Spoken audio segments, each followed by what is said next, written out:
കൊടുത്ത് ഡയറക്ടർ പറയുന്നത് അങ്ങനെ തന്നെ മീൻസ് ഒരു ഇതുമില്ലാണ്ട് പുള്ളിക്ക് അത് ഓക്കെ ആണെങ്കിൽ ഓക്കെ, അത് പുള്ളിക്ക് ഇഷ്ടമാണോ ഇല്ലേ എന്നുള്ളതല്ല, ആ ഡയറക്ടർ എന്ത് ആഗ്രഹിക്കുന്നു അത് കൊടുക്കുന്നു. നമ്മൾ ചിലപ്പോൾ ആർഗ്യുമെന്റിലെങ്കിലും പോകും, അല്ല അത് കുഴപ്പമാവണില്ലേ, അത് ഇതാവണില്ലേ എന്ന് ചോദിക്കുന്ന ഡയറക്ടർ ഒന്ന് രണ്ടു തവണ പറയും, അത് കഴിഞ്ഞാൽ ഡയറക്ടർ അത് വിടും. ശരി, അദ്ദേഹത്തിന് അതാണ് ആവശ്യമെങ്കിൽ കൊടുത്തേക്കാം.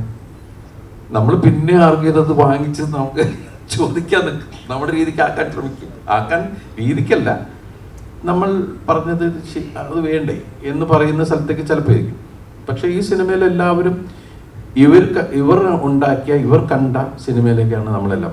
ഈവൻ ഞാൻ അത്ഭുതപ്പെട്ടത് ഈ ഇദ്ദേഹത്തിന്റെ ഗുരുവാണ് വിനീത് ശ്രീനിവാസൻ. ഈ വിനീത് പോലും ഞാൻ എന്താ ചെയ്യേണ്ടത് ചോദിച്ചപ്പോ എന്ന് പറയുന്ന ഒരു സാധനം ഉണ്ടല്ലോ. അപ്പൊ ആ ഒരു രീതിയിലാണ് എല്ലാവരും ഇതിനെ ബിഹേവ് ചെയ്തത്. വെച്ചാൽ ഇതിനകത്ത് ഇപ്പൊ ധ്യാൻ വിനീതുള്ള സീക്വൻസ് നിങ്ങൾ കണ്ടതാണ്. നമ്മൾ ഒരുപാട് തിയേറ്ററിൽ പൊട്ടിച്ചിരിച്ചു പോയതാണ്. കാരണം ഡേറ്റ് ലൈഫിൽ ധ്യാൻ വന്ന് നിങ്ങളുടെ മുമ്പിലിരുന്ന് പറയുന്ന തമാശകള് ഇതൊക്കെ അതാണ്. എൻ്റെ വീട്ടിൽ എന്നെ എൻ്റെ അച്ഛനെയും പറയണോടാ അതൊക്കെ ചോദിച്ചിട്ട് ചോദിച്ചാൽ അപ്പൊ ഞാൻ അത് സ്ക്രീനിലാണ് കണ്ടത്. എനിക്ക് അപ്പൊ കോമ്പിനേഷൻ ഇല്ല. അപ്പൊ ഞാനത് കണ്ടിട്ട് ഞാൻ ധ്യാനോട് ചോദിച്ചു, ധ്യാൻ ഇത് എങ്ങനെയാണ് നീ പെർഫോം ചെയ്തത്? കാരണം ഒരു ചിരി പോലും ഇല്ലാണ്ട് ഭയങ്കര ഇതിൽ നിൽക്കുകയാണ്. അപ്പൊ ധ്യാൻ എൻ്റെ അടുത്ത് പറഞ്ഞാൽ, ചേട്ടാ അത് വർഷങ്ങൾക്ക് ഒരു ഇന്റർവ്യൂ ഉണ്ടായിരുന്നേ, അതോടെ അത് കഴിഞ്ഞിട്ട് ഞങ്ങള് അങ്ങനെ വലിയ സംസാരമൊന്നും ഉണ്ടാവാറില്ല. അപ്പൊ അതുകൊണ്ട് എനിക്ക് ആത്മാർത്ഥമായിട്ട് അഭിനയിക്കാൻ പറ്റി എന്ന് പറയാം. അപ്പൊ അതൊക്കെ ആ ഒരു എന്ന് പറഞ്ഞിട്ട് അതിന്റെ പേരിൽ വിനീത് ദേഷ്യമോ അതൊന്നുമല്ല. അപ്പൊ ആ ഒരു രസകരമായിട്ട് വിനീതും ധ്യാനും ഒക്കെ ഇതിന്റെ കൂടെ തന്നെ നിൽക്കുക. കാരണം ഇതൊരു സ്പൂഫാണ്. ഇപ്പൊ വിനീത് തന്നെയാണ് ഈ മറ്റേ ചെന്നൈ എന്ന് പറഞ്ഞ കാര്യം പറഞ്ഞിട്ടുള്ള സ്ഥലം. കാരണം അത് വിനീതിന്റെ ഉള്ളിൽ അത് ഭയങ്കര കുഴപ്പമാണെങ്കിൽ ധനഞ്ജയ ഒരിക്കലും അത് ചെയ്യില്ല. എനിക്ക് തോന്നുന്നു ഞാൻ കാണുമ്പോൾ അത് ഡബ് ചെയ്ത് വെച്ചത് വിനീത് തന്നെയാണ്.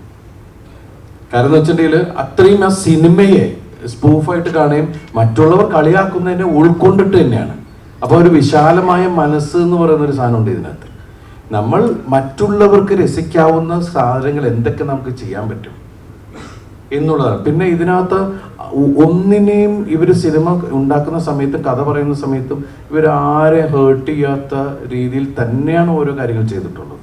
ഇവർ ഈ സിനിമയ്ക്ക് വേണ്ടി മനഃപൂർവ്വം ഒരാളെ കരിവാരത്തേക്കാനോ ഒരു കാര്യങ്ങൾക്ക് ഇവർ ശ്രമിച്ചിട്ടില്ല. അത് ഐ എം ഡാം ഷുവർ. പക്ഷേ സിനിമ വന്നു കഴിഞ്ഞപ്പോൾ വേറെ രീതിയിലേക്ക് സംസാരിച്ചപ്പോൾ ഭയങ്കര ഹേർട്ടായി ഇവർ.